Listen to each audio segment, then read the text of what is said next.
what's going on, guys? Welcome back to Lineage Break, a Grand Archive TCG podcast. I am your host, Cam. With me, as always, is Gluey Steven. Hello, Steven. Hello, all. Hello, Cam. Okay. Hi, Steven. How are we? I'm doing well. We have an exciting show today, Steven. Lots to talk about. Lots to talk about, Yeah. and we wouldn't have thought so. That's yeah. I was saying, like, what are we gonna do? And then Belle posted that thing that we're gonna talk about later on in the episode, and I immediately sent it to Cam, like, hey, look, we have something to talk about. Dude, did you know that there's lore for Grand Archive? What? Who would have thought, right? Because we haven't seen it in 9 months or something. It's wild. Yeah. It's good, too. There's a lot in it. Mm-hmm. It's meaty. We got a lot to talk about. Yeah. A lot to talk about. But before that, yeah, we have some other stuff. Some news. Some newsy news to go over. We are still in that pre-AMB season.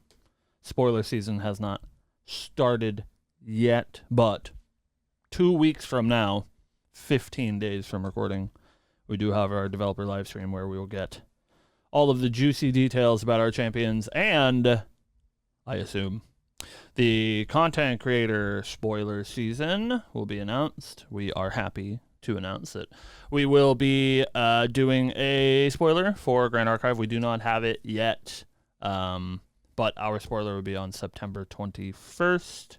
It's like a week. It's the Saturday after the developer live stream, and so we're very excited. We feel very, very grateful to be chosen once again by the GA team. So thank you very much, guys. We appreciate it. Thank you very much, and hopefully it's a good one. We always love making those videos too. Yeah. It's like our favorite thing to do for the show. And we don't know what we're doing yet. Usually we take a look at the card and we try to make it like themed, maybe a little bit thematically appropriate to what the card is. So we'll see what the card is, and that will dictate what our cursed meme skit looks like. But look, it's also time of year, so like, yeah, we don't have a holiday. It's not really. like a holiday. Yeah, like every other one, holidays. we've kind of like filmed around a holiday. Like we do love holidays, but like the last one, like our FTC one was Halloween, which was so cursed. Really good. That one was really good. I think that's the one I'm the most proud of. That was our ALC.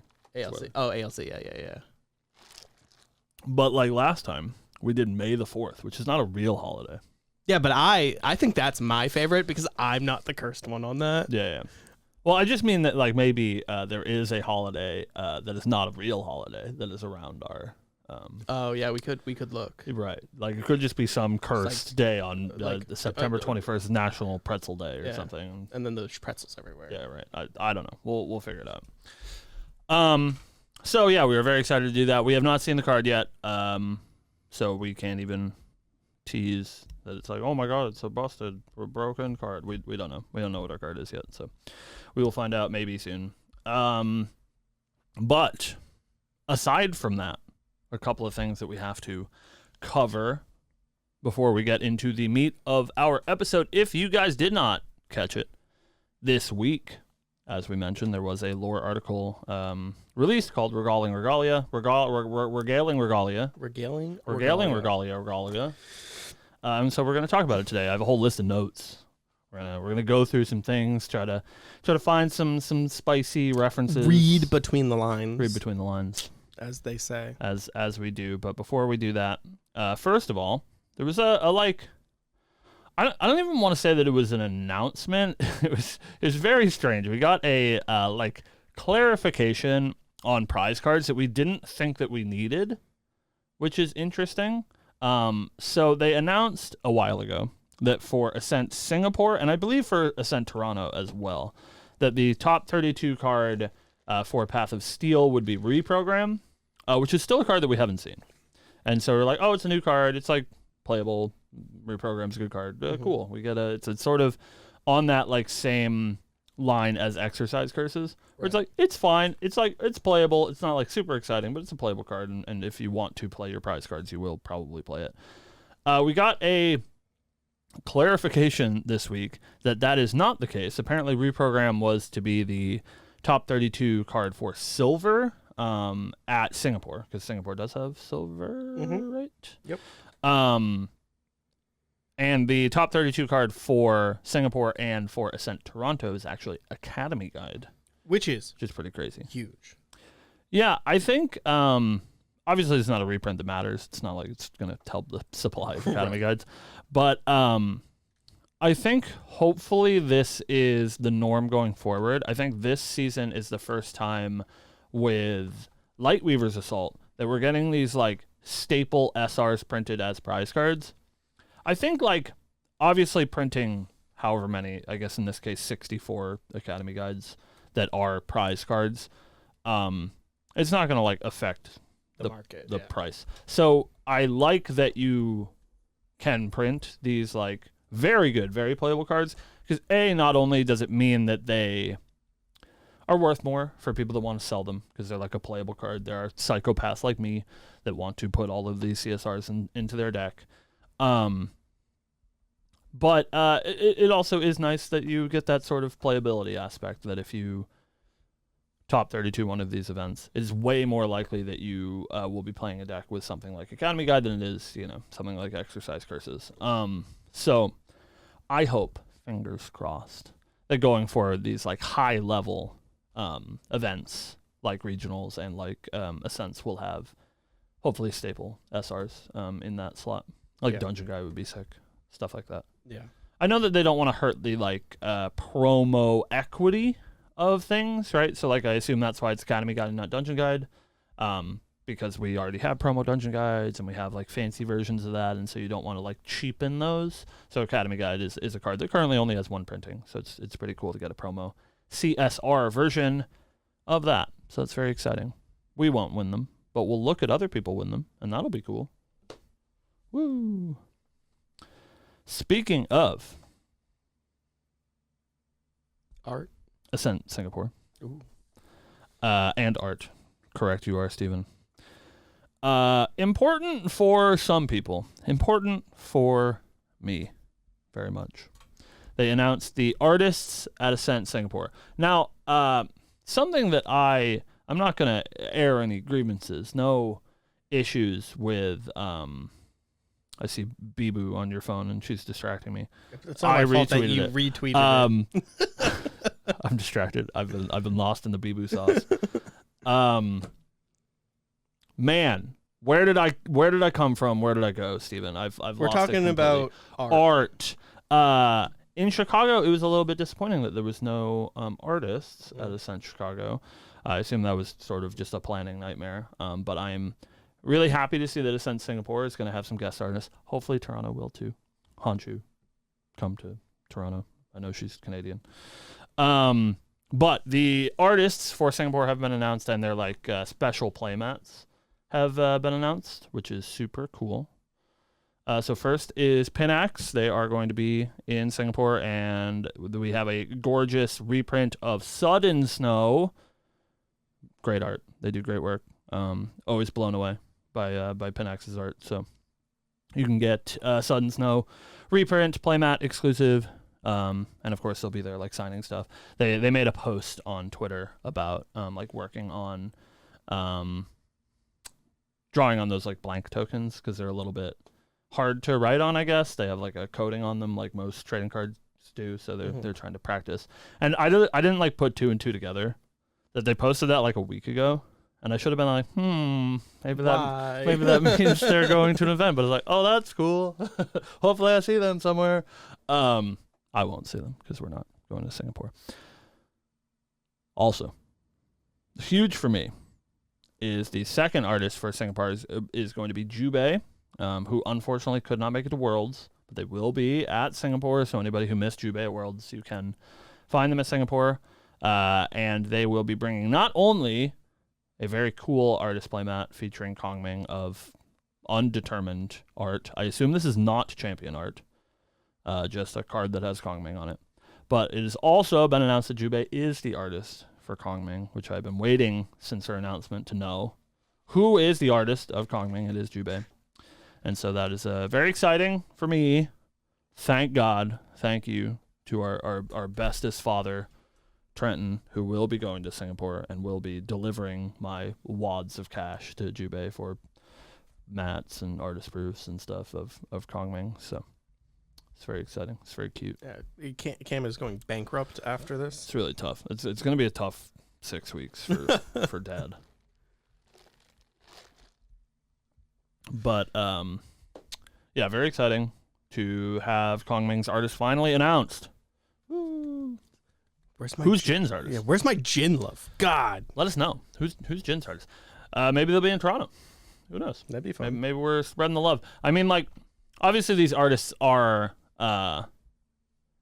local, right? Like that is probably why there wasn't any in Chicago. It's hard to fly artists out, especially for like Worlds makes sense. You can fly people across the world, right? For a Worlds event, but for something like an Ascent, it's not necessarily feasible to fly an artist across the world. So you want to find people that are like somewhat local. And so hopefully, again, we find some people that are somewhat local to Toronto, some Canadian artists to bless us. But yeah, super, super exciting. Very excited to see Kong Ming stuff. This is important, though, that I've just realized now. Oh. Nope. Get your hand away from me. So in Singapore, right? Mm-hmm. You remember Worlds? I remember Worlds. And they had artist proofs and stuff. Yeah, they were all on the walls. Yeah. Will Jubei have artist proofs of Kong Ming in Singapore because it is before the release of the set? Probably no. I don't know. Unless we've already seen the card, maybe? Maybe. So does that mean that perhaps we'll have seen her entire line by the 28th? Maybe. That would not be out of the realm of possibility. Well, I would assume we're seeing... There's 2 champions. We're seeing their entire line on the 14th. Maybe. I guess there's only 2 of them. So right? maybe we will just see the whole thing. Yeah. But that could be cool. It's coming up. We're going to know.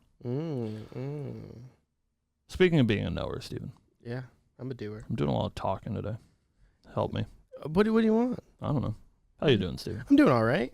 Just hanging out. But you get so excited about all this stuff, so I just let you go. I know. I'm a talker. Yeah, that's fine, right? It's okay. It's okay for you to be excited about the art. I'm not. That's fucked up, Steve. Steve, that's fucked up.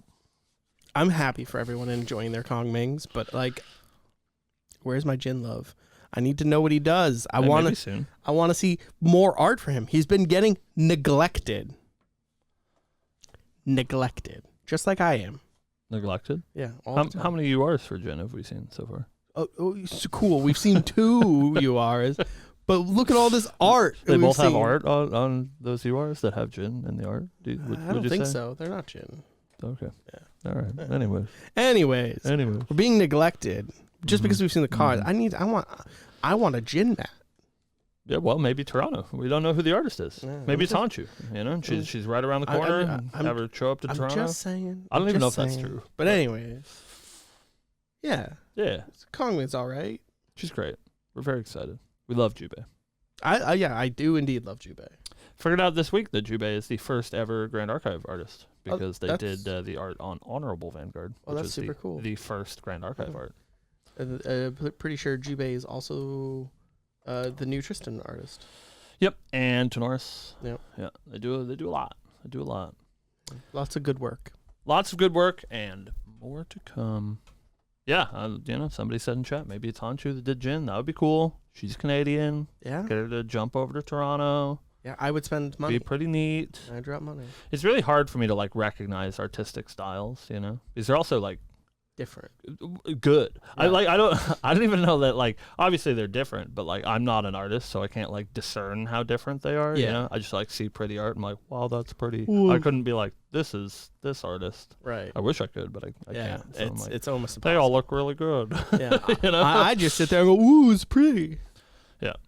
But yeah, I don't know. They look pretty good. I like art. Pretty girl. You know what else I like, Steven? What do you like? I like lore. Ooh. You like lore, Steven? I'm a big book guy, so yeah, I do like lore. I'm like, I think really excited to have lore to talk about. Yeah, me too. So I think, and then it's not just like us reading flavor text on cards and trying to discern what's happening. Yeah, like I'm a big Dark Souls fan. I know you are too. Yeah. Right. But I don't want to be getting my storytelling that way. I don't want to have to read. I don't want to have to run up up and read other people's notes on the ground because they don't explain things. Right. So it's very exciting to have lore, but I'm a bit shocked about the lore that we got, which is cool. It's not what I expected it to be. When so anybody who's not familiar with the inner workings at Weeps of the Shore, because we're way too deep into the trenches of Grand Archive. Recently they hired Belle, who is their new head of storytelling and lore. I'm not sure what her official title is, but so they've hired Belle to do some world building and the stuff like what we're going to talk about today, to flesh out the Grand Archive world a little bit. And I think it's a really cool setting that they've created, but up until now, it's been pretty slim as far as lore goes. We got a couple of character introductions. We got a couple for Sylvie. We got a couple for Lorraine. And this was 9 months ago or something.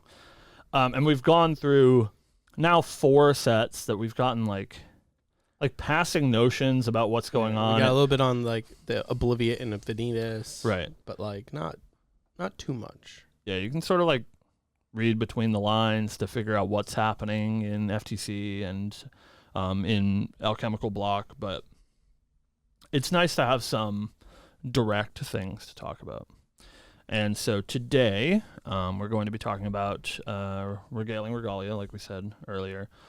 Which is, before we get into the meat and potatoes, is an interesting bit. It is a lore article about 2 characters that I guess maybe other people did that are smarter than me, but that I didn't realize existed, which is odd. So it's about Proxia, who we've seen mentioned a couple of times, Proxia from Proxy's Vault, and Luxera is, I sort of always assumed was a place, or maybe some sort of related to the Korhazi, some sort of iconography or whatever, but is indeed a person. So it is a story about Proxia and Luxera, who are both on the homeworld and have ascended to godhood and are doing godly things. Well, one of them is. True. One of them is being a menace. Yeah, we do love a menace.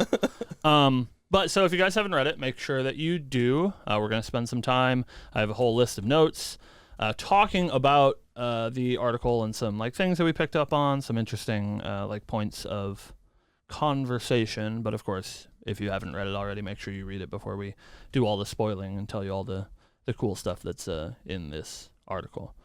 But yeah, really cool. It's an article about Proxia, who is sort of secluded and keeps to herself and works on these artifacts for people. That is obviously what we see in Proxy's Vault, being visited by a friend, and her friend Luxera, being a more adventurous type, is sort of regaling her of her adventurous tales of world hopping and stuff like that. But there is some stuff that I think is interesting to talk about that sort of reads between the lines of the article. Some references are cool. We can talk about some references in the article, but also some things that are interesting points that since we have sort of tertiary lore for Grand Archive already, there's a couple of things that they touch on that sort of expand notions that we've been given before but don't have full context right.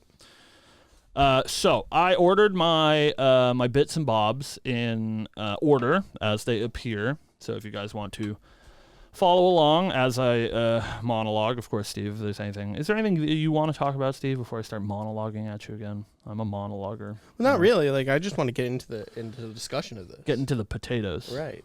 I want to be the meat and you're the potatoes. Okay.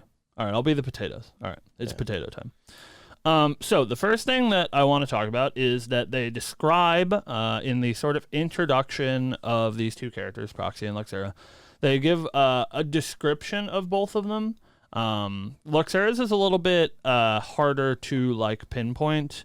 She's like sandy blonde, but it says that she sort of adopts whatever the attire is of the place that she's exploring. So she's a little harder to like point a finger at. But they make a point of saying that Proxia, being sort of like shut in and like hikikomori or whatever, always dresses herself the same when she has to go out in public. And so I think it is important for all of you and for us to sort of like internalize that description, because like maybe it's just for flavor and they're like, here's a cool description, but this is the sort of thing that points to me. It's like, you know, maybe this character will like show up in card art and you just like won't notice. Maybe they're already in card art and I can't think of it, but it is like a very detailed description of Proxia that I will read for all of you here.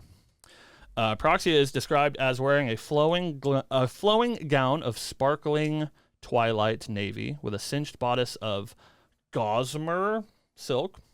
On top, she casts a heavy mantle of aubergine velvet, mostly to obfuscate her eyes and unkempt hair. So like a purple cloak wearing a like velvet mask that hides most of her face and her hair. Mm-hmm. That I can't like really think of any art that shows that, but you know we'll keep an eye out just in case she like shows up in some art and stuff. Like nascent purification. No, that's a different girl altogether. The new one, the like Claire card. Yeah, I can't think of any purple gowned ladies that might show up. I was thinking maybe it was something on like Apotheosis, right? I can't remember the girls on Apotheosis. I think they're all in white, like. Yeah, right. But yeah, definitely interesting. They describe Luxera as like sort of a sandy blonde, short idiot, but it's like we said, she sort of adapts to wherever she is. So she could just be Korhasi Outlook. Right, yeah, like for all we know, who knows, right?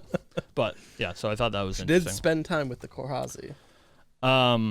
They also refer to, in this sort of introduction of these characters to get a feel of who we're talking about, they refer to their sort of like godhood status. They say that in the opening to this article as well, that they're like two friends that defied all odds to ascend to godhood.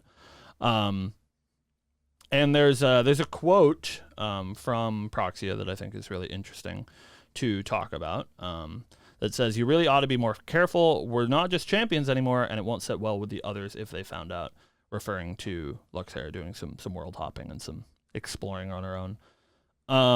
So this sort of furthers something that we've heard out a little bit in regards to Revelfest, which I have a note on later, but that these people were once champions, so they were like all of the champions that we play in Grand Archive, that did something, defied some sort of odds, whatever that means, to ascend to godhood and sort of take a place at a higher form of being, whatever that means, some extra amount of power. But also that they're meant to be sort of like secretive, because it says that the other people would be upset if they found out that Luxera was world hopping and like showing herself more than they should, which sort of falls into that like normal pantheon thing, right? Right. Don't spend too much time among the normal humans. So in like, I don't know, it kind of matters here. So I'm gonna put a little pin right here. Do you think we'll ever see a god as a card? Yeah, I think it's a sort of interesting point. Like level 4, maybe ascend to god. Right. Yeah, maybe. I worry about it from like a power level concern to keep things like lore accurate, right? And so it's a lot easier to dabble with these champions that are not literally, godlike, right? But I think it would be cool. And that is that's a good point, Stephen. That's something I want to circle back around on. Okay, because I was going to say, I could see it being like a divine relic, right? Sure, that gives you some sort of... No, like the level 4 per se. Oh, sure, like takes up your divine relic slot, sure. Yeah, like you have to give it up to be able to be level 4. Right. And, like even if those champions are sort of absurdly powerful, I guess Dungeon Guide's always a problem. Right. But like level 4 is like pretty hard to attain. So, maybe. Yeah, I think that would be cool. Just thinking. Just thinking outside the box. So after that, Luxera is being a menace, like you said. She's a bit of a menace. Yeah, we love a menace girl. And she's like messing with stuff and touching things that she shouldn't, like, you know, Right. a kid in a candy shop or whatever. Right. But we do get a description of an item, which I think is potentially interesting. Sort of the big copium that I'm going to be huffing this afternoon, and not even like specifically for me. We'll get to that later. But is that this Proxia's like article is ahead of the ban list on Monday. The ban list on Monday. Before we're just going to take a quick aside. I think a lot of us, myself and Steve included, are sort of on the page that this ban list exists to ban Korhazi Outlook. They wanted to make sure that they moved to Category 2 before they moved to Category 3. However, that feels kind of bad, especially for like people that are a fan of that card. Who are you? That card's awful. Stop it. But they've made a point of making Proxy's Vault supposed to be like a positive spin on negative events. So I think it would make a lot of sense if with this ban list where we get Korhazi Outlook upped to Category 3, we also get a new Proxy's Vault card. And so that sort of is why I assume this article came out now, is sort of a preamble to Proxy's Vault. So the item that is described that Luxera is fiddling with is a starry ornament hanging from a post with the swing of a stick. She gets hit on the back of her hand. And then a few sentences later, Proxia like stows it in her cloak, but it is described as a wand. So some sort of wand with a starry ornament on top. I'm not going to point any fingers, but you know, there's only one. That sounds like one starry idiot to me. Is all I'm one saying. starry idiot that doesn't do anything right now. That likes wands or whatever. I don't know. Just saying. Just wanted to put a pin in that one. Little copium. Back to our lore bits. So in this same breath that we're talking about, they're like godly status and Luxera doing some hopping.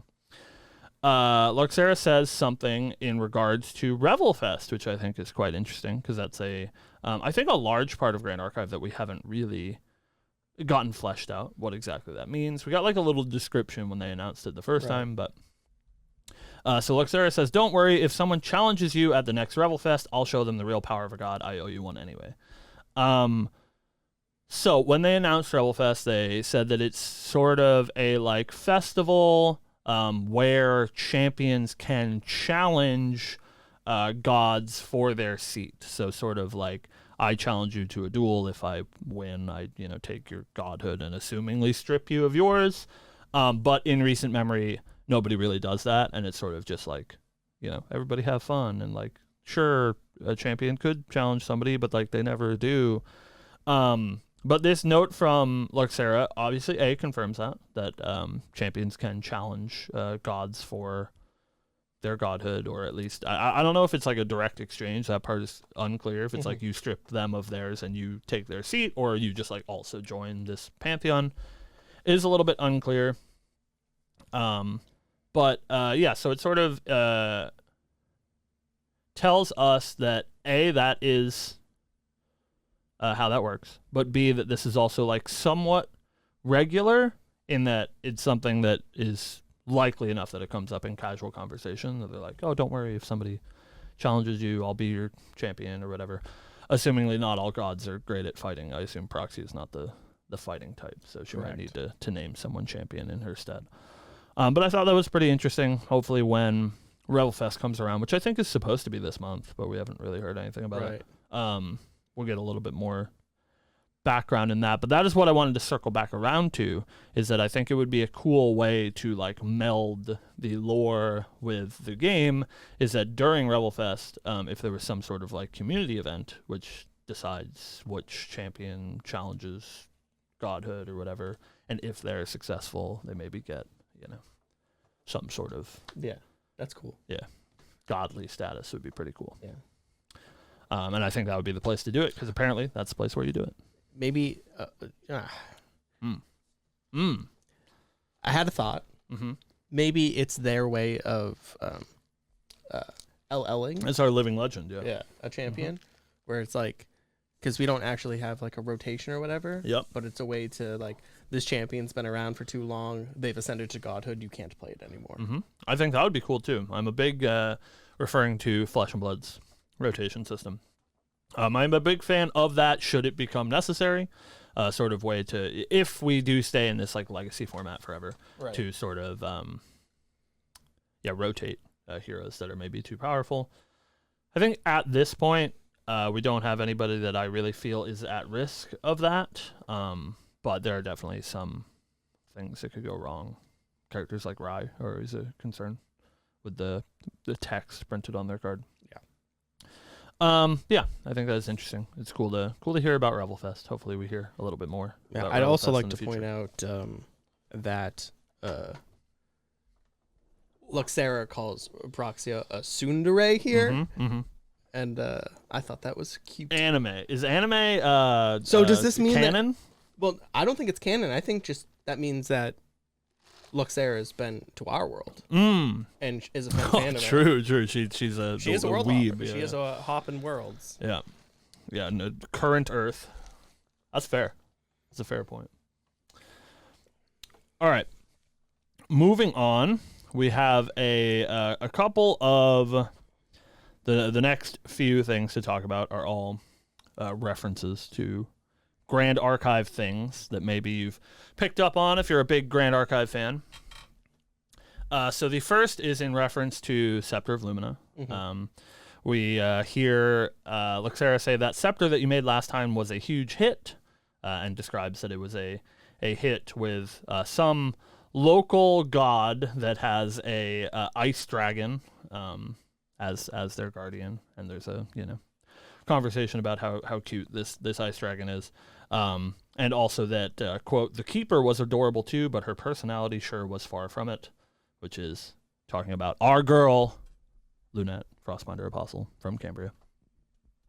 And so that's cool to sort of touch on, obviously, Scepter of Lumina, which now we know was made by Proxia and was a big hit, which is, funny. Obviously, it was very, very popular with the player base, so it's a cute nod at that. And, of course, a nod to Lunette.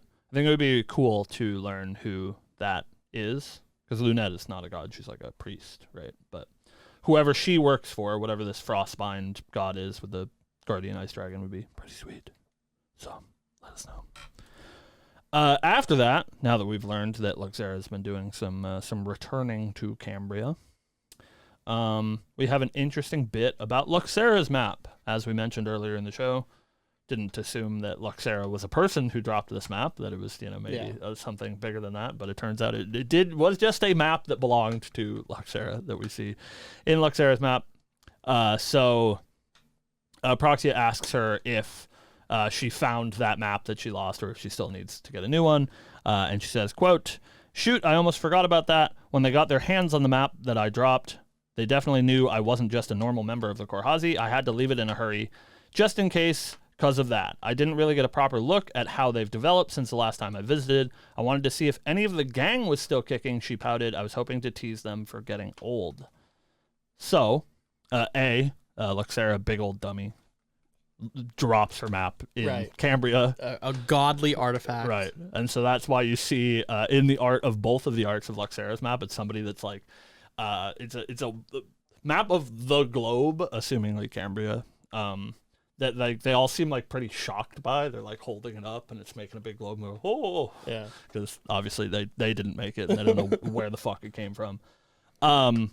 So that's a cute nod to, of course, the card Luxera's map. But something that's also interesting here is the way that she talks about the Korhazi, and says that she's not a normal member of the Korhazi. She wanted to see if any of the gang was still kicking and tease them for getting old. So I think this is like a possible origin story for where Luxera comes from. Mm-hmm. Maybe Cambria was her homeworld or something, or assumingly the world that she first came to as a champion, and maybe where she ascended to godhood was at Cambria. Oh, okay. And I think this sort of nods to, like, referring to the gang. Maybe there was people in the Korhazi that were there when she was there initially. But obviously she's ascended to godhood and has not aged, but they have aged since then, and so she wants to tease them getting old. So that does sort of make sense with the Luxum sort of connection here to Luxera. Obviously the same like root word. Luxum in Cambria is all about the Korhazi, and it seems like she has this maybe she's like one affinity with the Korhazi. Like a progenitor, like she was like in the original group of Korhazi. Yeah, so I wonder, this adds a sort of like weird wrinkle that I don't think that they've really touched upon when we're talking about these advanced elements.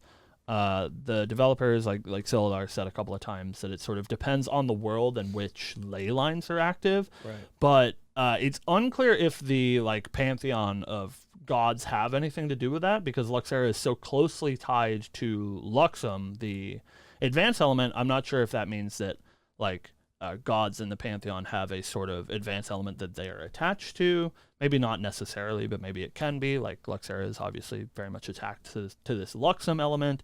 Does she have something to do with when that Luxum ley line is active, or is that just like completely unrelated? I think that is interesting. Could it also be like champions that have an affinity for said ley line, that it boldens that when they become a god? Sure. So it like awaken, like the ley line is present there. Sure. But when they awaken to the god, it makes it yeah, widely open for more people to access it. And maybe that's why ley lines are active. We really don't know how wide the pantheon is. So like that could be the case. It could be that Cambria has these 4 advanced elements because of the people that had ascended there or whatever. I think it's an interesting connection that we have. It might just be coincidental. Right. But it is something that is interesting to talk about.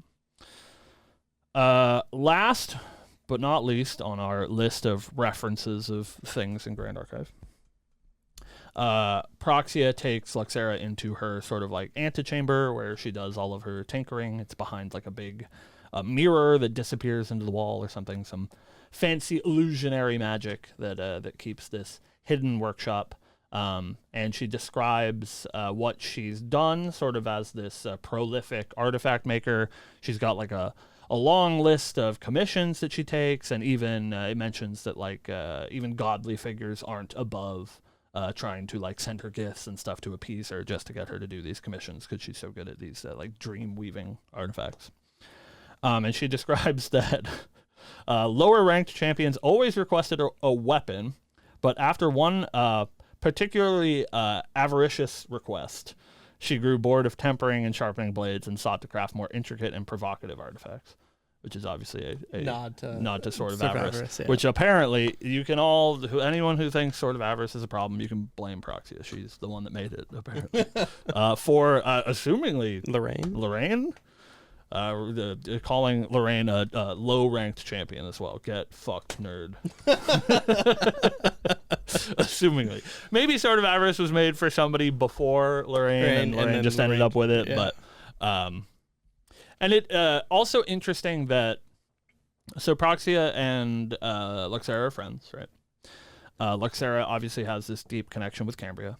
And now we have this nod that Proxia has made Sword of Avarice, which was also found on Cambria. So maybe they were together when they sort of, first set out as champions, maybe to Cambria. Yeah, so maybe Proxia is a crux. Maybe. It's a little bit tough. I wonder if they're all put into a box, right? Because Proxia, assumingly, has made everything in Proxia's vault, and if that's the case, she does also, make things for other elements, like the signet or the insignia of the Korhazi, right? It's a Luxum card. So yeah, it is interesting. I wonder if she maybe has an affinity towards one, or isn't Crux the? Oh no, that's a Neos. Neos is the. Yeah, the element of creation, right? Yeah. Would make sense. I agree, Stephen, but who knows? Interesting, but yeah. So it seems like these girls maybe, cut their teeth in Cambria. Proxia talks a little bit about not understanding like playing favorites either, so that sort of alludes to her having been to Cambria but having less of an affinity for it than Luxera does. The last bit that we have to talk about, God, I'm talking so much. Thanks for bearing with me, chat. Is twofold. So we have a whole paragraph, and I've copy pasted the whole thing because it's all very important, but we're going to break it into 2 parts. So this final stinger that they give us at the end of this lore article, of course, you got to end with the cliffhanger, is Luxera explaining to Proxia about her like recent adventures in world hopping, and what do you want me to talk about? Here are all the things. And so the first thing is Luxera describing some worlds that she's been to that are not worlds that we've been to at all. So all like new material, and maybe these are just like one-off cool things to talk about, or they could be potentially like future places that we go to that are maybe like in the sort of ethos or the developmental sphere of the dev team that they're maybe thinking about going to. So it says, quote, "Where to start? Do you want to hear about how a world almost collapsed because of an artifact created by its gods, factions fighting to become king, not even knowing the rule imposed on the world that requires sacrifice in exchange for power? Or how about a world where a portal was created reflecting the very soul of the world, where heroes are forced to face their greatest opponents themselves?" So we get a nod to two different places here, one of which some artifact has been created by the local gods, not these sort of like Grand Archive ascended godhood people, but local to this world, whatever god figures they have. Can I make a guess? This is Sanguo. Maybe. I think so. Because they're fighting for an artifact to become king. And I believe in Sanguo, it's very based off the Three Kings, where the Imperial Seal was an artifact created to make the king immortal. I think it's obvious. I think you are dead on here, Stephen.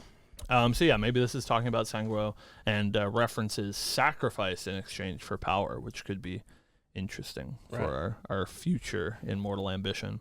Which also, ties into the name, right? Mortal Ambition. That seek for immortality, but the sort of double-edged sword that you have to make a sacrifice of probably your life to gain this this power, right? Right.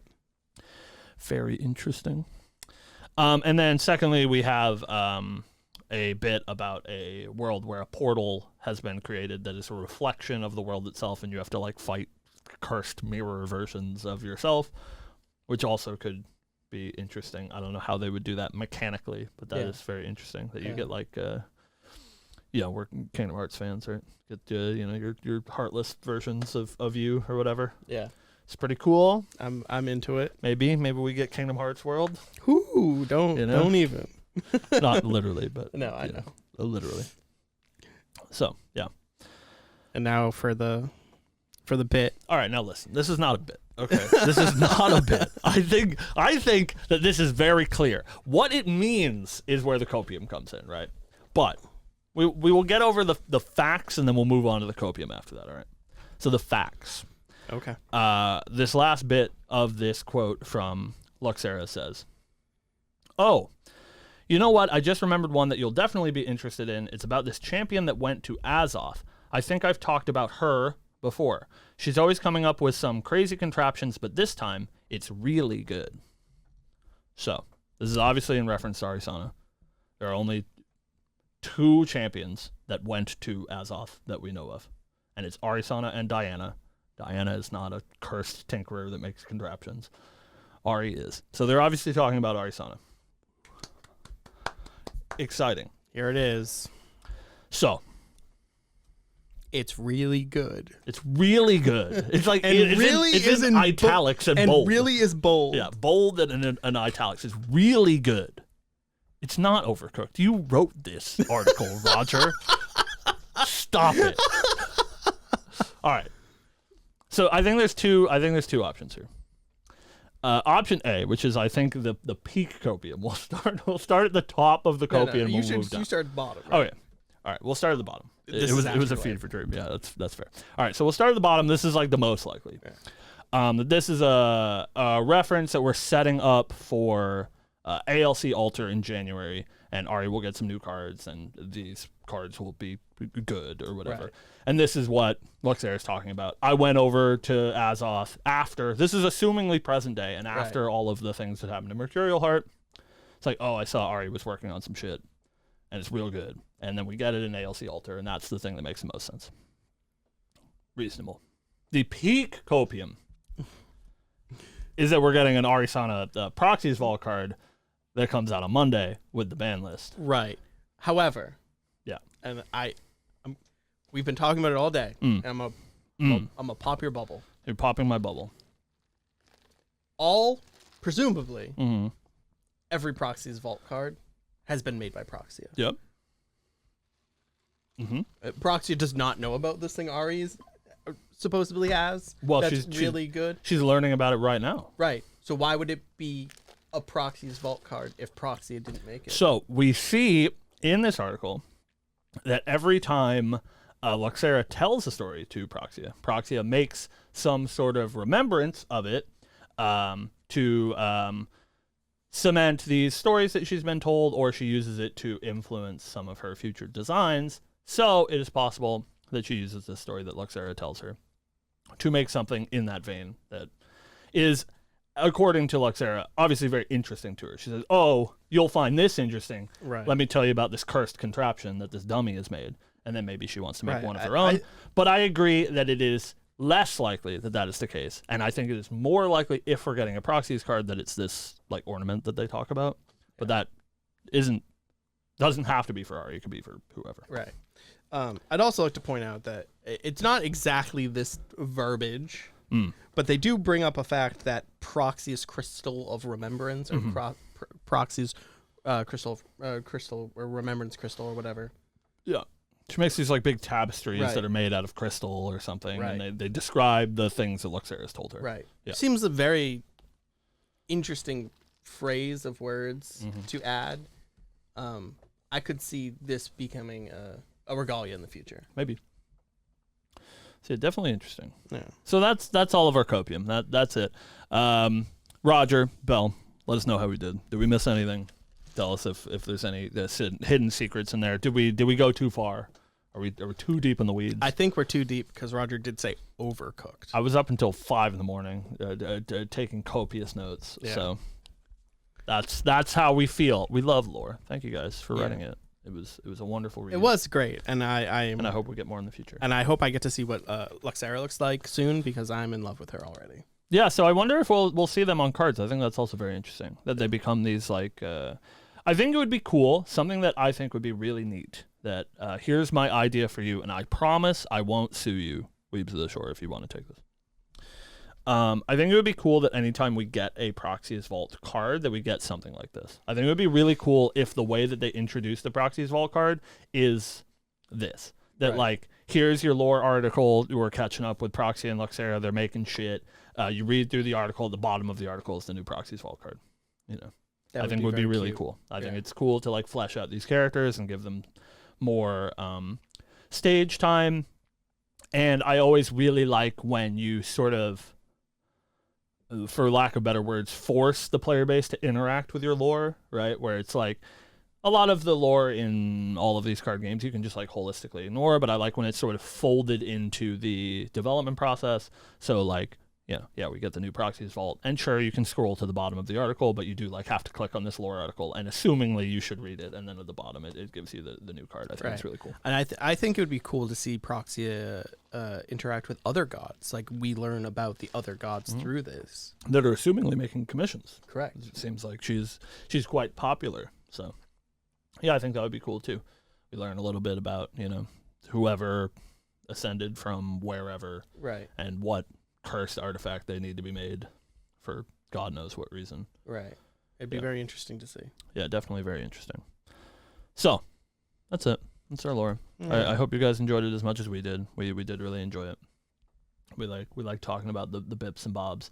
And we will see on Monday if we're correct about any bit of this. Yeah, so when the Astra Proxies Vault card comes out, you'll know. Please DM Cam with his attaboys so he can feel good about himself. Thank you. I think that would be quite good and needed. I think it would be really good. I think it would be really good. That's true. Oh, boy. Yeah, but I think it's more likely that they're talking about ALC Alter. Yeah. But it's like so far away. Just give me an Ari card. She's suffering so bad. It's 20 new cards, right? Yeah. All of them are Astra? Please. Girl, she needs it. They just ignore all the other champions from ALC, and they're just like, here you go, Ari. Dude, you can give Polcock some support. You know, our homie. That, like, that guy could use some cards. Yeah, you know? could he? Make Calamity Cannon great. You know, there's a card that just says play Calamity. Oh, I guess I never thought about it, but you could like play Calamity Cannon and then fog, and then maybe it goes off. Yeah. And then they blow up your gun. And you're like, oh, okay. Yeah.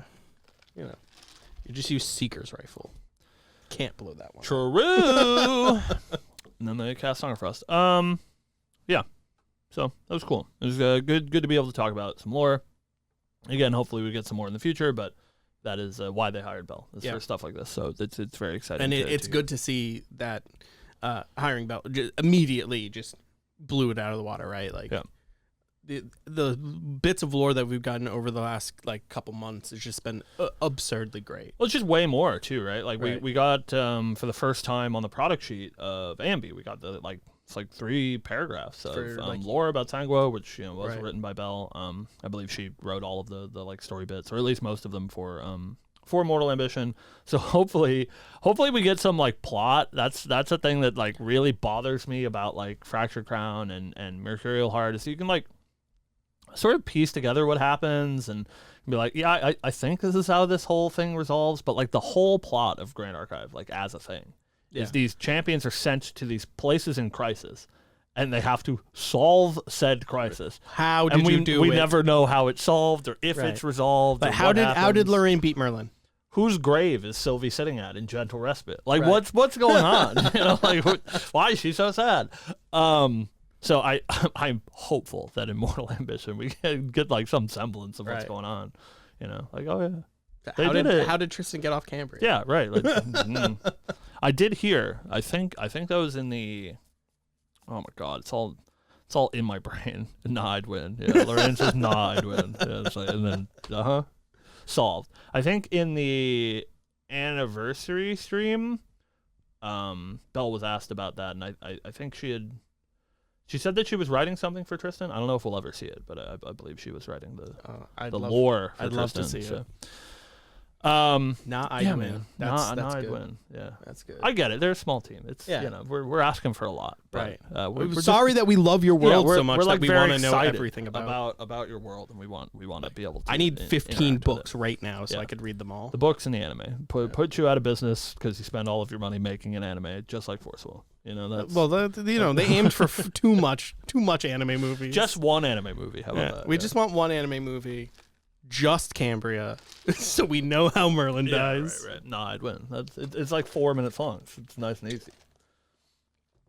Merlin takes over, kills Uther, and then Lorraine walks in and goes, nah, I'd win. Nah, I'm good. And Merlin just explodes. You can get out of here. Oh, okay. See you later. And then they print peaceful reunion, and you're like, oh, everybody's back together again. Yeah. Who's Sylvie so sad about? Is it Merlin? I don't know. Who died? It was Lorraine, but Merlin, right? But Lorraine's not dead. But it was Merlin as Lorraine, right? I don't know, dude. I don't know.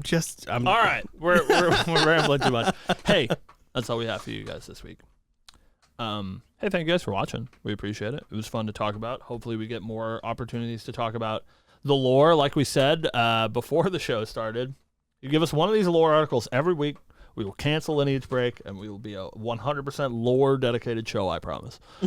But until then, if you guys want to catch the show, you can catch us every week at 12 p.m. Eastern Standard Time, *. You can also catch the last episode of the show up on YouTube in video-on-demand form at 2 p.m. Eastern Standard Time every Friday, *. This week, I do have one scheduled for 2 p.m., but it is not last week. It's 2 weeks ago. The week before that. But you can catch up in your own due time. Yeah. All right, I'm working on it. But we're going to be caught up. We'll be in caught like 2 up. weeks. I'm on top of it. Not really, but kind of. He's doing it.